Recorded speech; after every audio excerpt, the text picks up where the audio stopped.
Donald ট্রাম্পের ঐতিহাসিক ভূমিধস বিজয়ের পর এখন মার্কিন প্রেসিডেন্ট হিসেবে হোয়াইট হাউসে আগমনের অপেক্ষা। 20 জানুয়ারি সেই দিন। চারদিকে সাজ সাজ রবের প্রস্তুতি। এরই মধ্যে নিউ ইয়র্কে কুইন্স কাউন্টি রিপাবলিকান পার্টির আয়োজনে হলো হলিডে পার্টি। বুধবার রিচউডে এই আয়োজনের শুরু হয় কোরআন থেকে তেলাওয়াতের মাধ্যমে। অভাবনীয় বিরল এই ঘটনায় মুগ্ধতা প্রকাশ করেন অনেকে। এই অনুষ্ঠানের মধ্যে আমাদের বাংলাদেশি অনেক ভাই ব্রাদার সবাই এসে জয়েন করেছে। স্পেশালি আজকের এই অনুষ্ঠানে কোরআন তেলাওয়াত করা হয়েছে, বাংলা গান গাওয়া হয়েছে। এটা আসলেই রিমার্কেবল। এদেশের ভালোর জন্য ট্রাম্পের জেতাটা অনেক দরকার ছিল। আর আজকের এই পার্টিতে এসে সবচেয়ে ভালো লেগেছে আমরা বাঙালিরা এসেছি।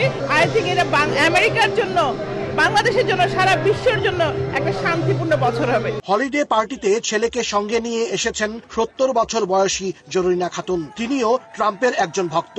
আয়োজকরা জানান, এমন ঘটনা বছর 10 আগেও কল্পনা করা যায়নি। এবার মুসলমান হিন্দু নির্বিশেষে স্প্যানিশ, বাংলাদেশি, ভারতীয় সবাই ট্রাম্পকে ভোট দিয়েছেন। আয়োজকরা আশা প্রকাশ করেন, দ্রুতই ডেমোক্রেট এই অঙ্গরাজ্যটিও রিপাবলিকানরা দখল করে নেবে। The Republican Party is the party of all the people, not certain people. All the people feel the same way about America and about the beliefs. You can see the blend here today. We're all on the same page, no matter where you're from, born, religion. We're all together. We're the party of all the people. অনুষ্ঠানে বিভিন্ন কমিউনিটির 2 শতাধিক ব্যক্তি অংশ নেন। শেষে অন্যান্য ভাষার পাশাপাশি বাংলা সঙ্গীত পরিবেশন করেন শিল্পীরা। 20 জানুয়ারি আবারও ক্ষমতার মসনদে বসতে যাচ্ছেন ডোনাল্ড ট্রাম্প।